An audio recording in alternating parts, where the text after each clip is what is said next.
O Estado tem o direito de infringir penas. O Estado tem que estar submisso à lei moral natural, tem que respeitar a soberania popular, mas quando há graves violações a essa lei moral natural mesmo, o Estado ele pode só aconselhar ou ele tem o direito, o dever de reprimir com penas? Vamos ver juntos.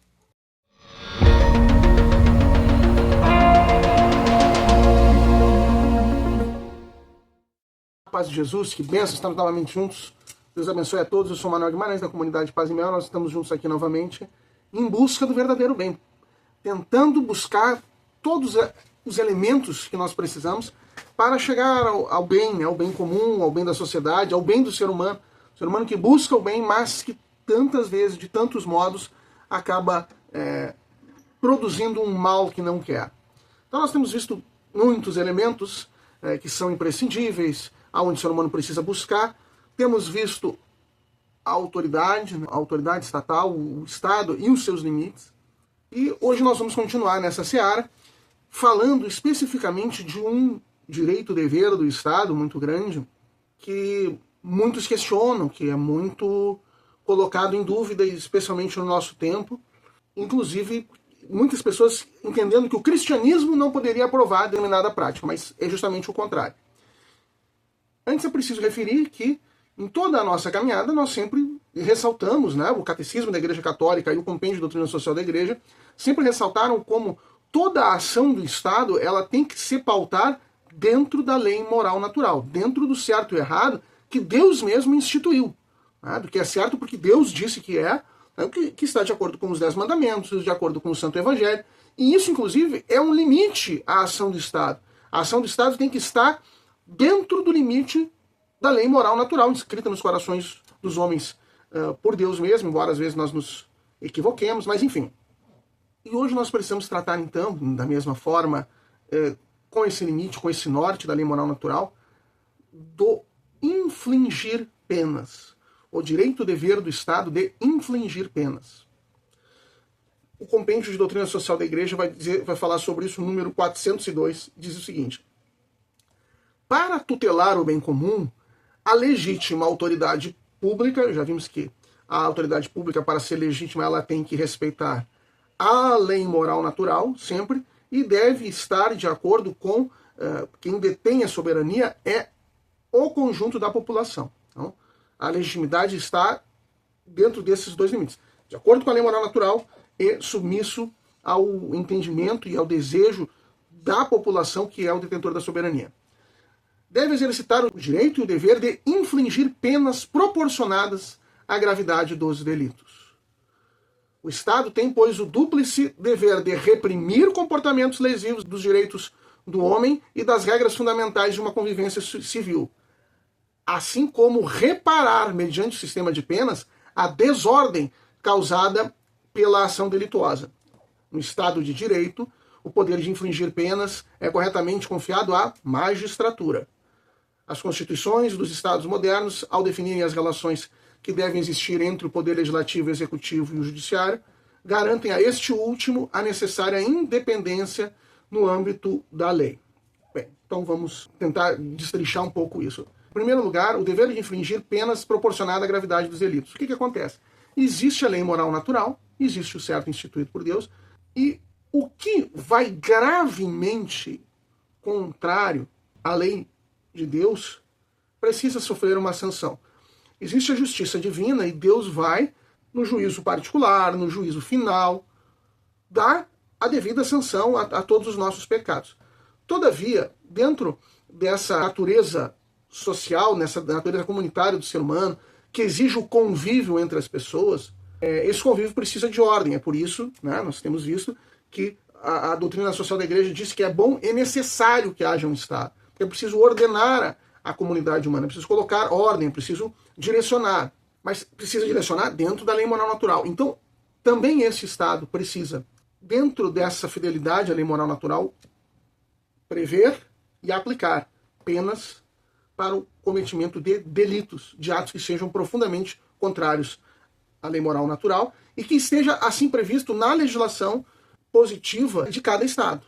Então, se diz que o direito penal, o direito de infringir penas, o direito criminal, ele vai resguardar um mínimo do mínimo ético, ou seja, existem muitos ilícitos, existem muitas regras e muitas violações às regras.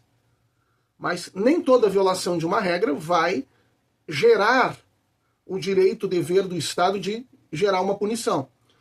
Por exemplo, existem deveres de cortesia, por exemplo, ceder no lugar à fila a um idoso ou a uma mulher grávida, mas a violação disso não gera a imposição de uma pena por parte do Estado, normas de conduta, respeito à mesa e tal, mas se violar isso não gera pena.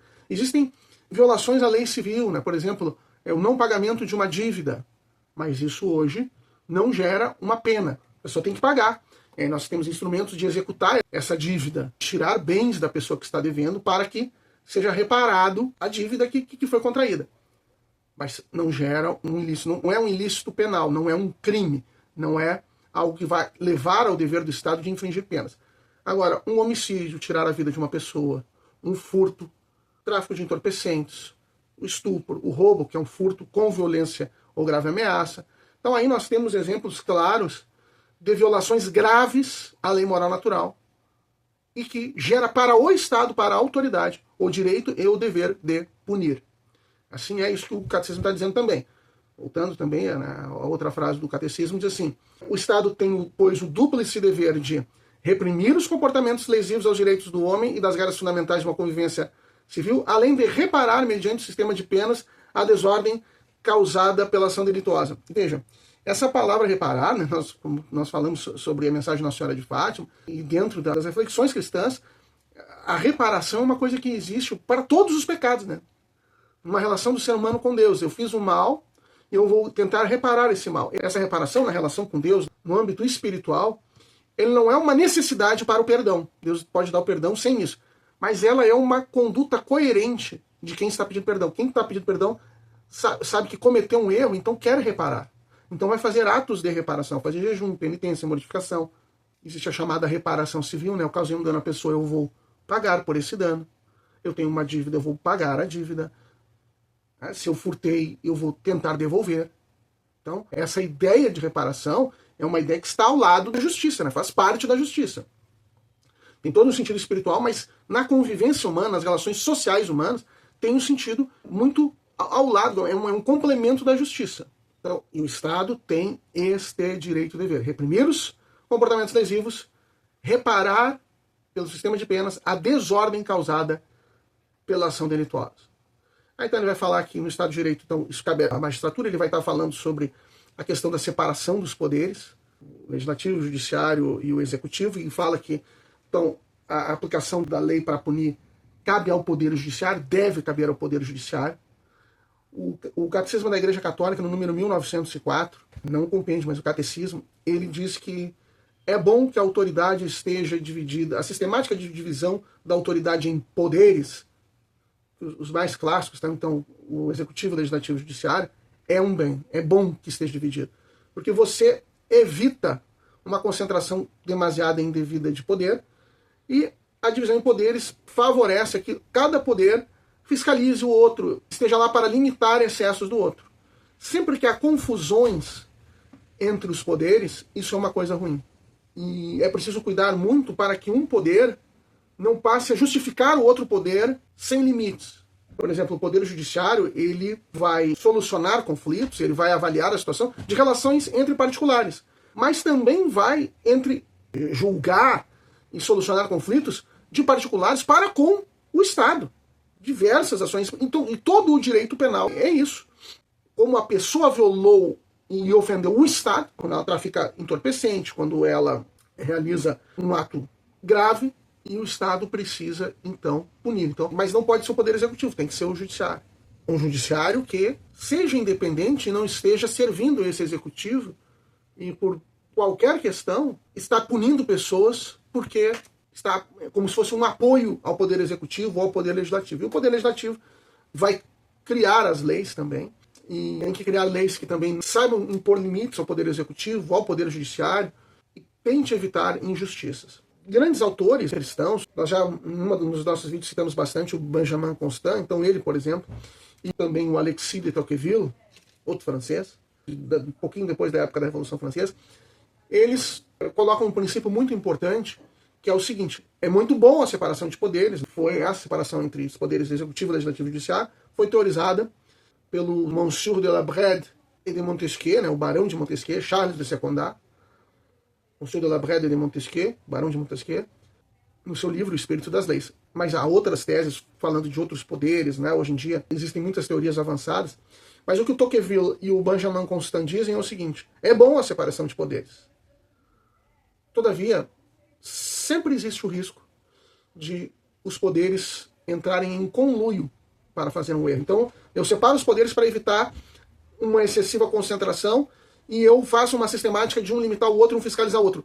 É bom isso, mas atenção, isso não garante tudo. Precisamos da submissão à lei moral natural, precisamos a busca da verdade, precisamos a submissão à população, diversos outros garantias e controles. Por quê? Porque existe a possibilidade de os poderes entrarem em conluio e realizarem o mal ou produzirem algum erro. Então é boa a divisão, mas ela é um meio para um fim, que é a limitação dos poderes. Nós temos que ter outros meios também. Bem, o número seguinte no catecismo diz, então: a pena não serve unicamente para o fim de defender a ordem pública e garantir a segurança das pessoas. Esta torna-se, na pena, outro assim, um instrumento de correção do culpado.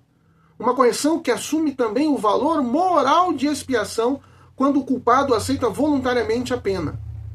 A finalidade a qual tender é dúplice: uma de favorecer a reinserção das pessoas condenadas, de outro promover uma justiça reconciliadora capaz de restaurar as relações de convivência harmoniosa quebrantadas pelo ato criminoso. Bem, então a pena ela tem um fim de defender a ordem pública, garantir a segurança das pessoas, ou corrigir o criminoso, mas ele pode receber um valor moral de expiação, aquela reparação de que nós falávamos, que Nossa Senhora fala tanto em Fátima.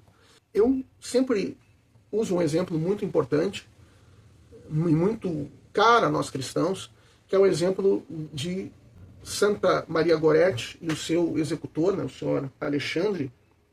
Santa Maria Gorete, então, era uma menina muito jovem, adolescente, que tinha um vizinho que era amigo da família e que tentou estuprá-la. Ela resistiu ao estupro e ele a matou com facadas.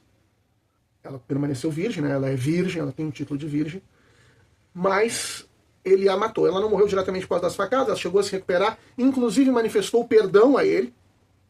Ela morreu de septicemia, isso foi no início do século XX, né? Não havia os recursos que hoje nós temos, e o senhor Alexandre foi preso, né? Hoje ela é santa, ele foi preso, pagou a sua pena, décadas de prisão, e se converteu. Inclusive teve sonho com Santa Maria Gorete jogando flores sobre ele. No início ele era revoltado, achava que não devia ter que pagar nenhum crime, mas ele teve um momento que ele se deu conta e entendeu que ele tinha que reparar aquilo mesmo. Que quando teve o processo de canonização de Santa Maria Gorete, ele foi lá e defendeu a santidade dela, ele foi testemunha da santidade dela.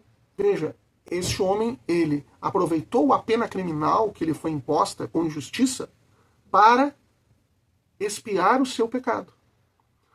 Ele não vai dizer assim: ah, não tem que ter pena, eu tenho que ser perdoado, eu me arrependi, eu não tenho que cumprir nenhuma pena. Não.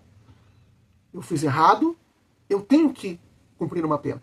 E a ideologia que hoje, eu tinha dito no início, existe muito, está muito em voga, é justamente essa. Porque o cristianismo é misericórdia, porque o cristianismo é perdão, as pessoas não têm que ser punidas pelos seus crimes. Isso não é verdade, isso não é cristianismo, o cristianismo não é assim. Pelo cristianismo, está aí o compêndio da doutrina social da igreja, é preciso que se pague a pena dos crimes. É de justiça. O Estado tem esse direito e esse dever. Então, isso precisa acontecer sim. Muito importante nós não cairmos neste erro que existe à nossa volta. Claro, sempre defendendo o que é o justo natural, a lei moral natural. Não pode um Estado, aí sim seria um bispo, criar um crime para oprimir o cidadão. Uma coisa que não é contra a lei moral natural e aí então quer punir o cidadão. Aí não. Por exemplo, recusar auxílio ao cometimento de morte no ventre materno, de aborto. Recusar ajuda em aborto. Torna isso crime. O Estado diz que aquele médico tinha que produzir um aborto e ele se recusa, então cria uma pena. Isso é injusto. Aí não. Aí o Estado, claro, não tem o direito de infligir esse tipo de pena. Mas para salvaguardar a lei moral natural, tem o direito e o dever. Mas o que se quer sempre, o compêndio vai continuar dizendo, é que as pessoas se recuperem, que elas melhorem, que elas se convertam. Então, por isso, se precisa dar boas condições para isso. O compêndio fala da atividade dos capelães, das pastorais que visitam os presos, no sentido de dar a conhecer a verdade, o amor de Jesus, enfim. Tudo isso é muito importante porque se quer a recuperação das pessoas. Esses são os princípios que norteiam essa realidade, esse direito e dever do Estado. Se você gostou, curta, compartilhe, divulgue, se inscreva. E Deus abençoe a todos e até o próximo vídeo.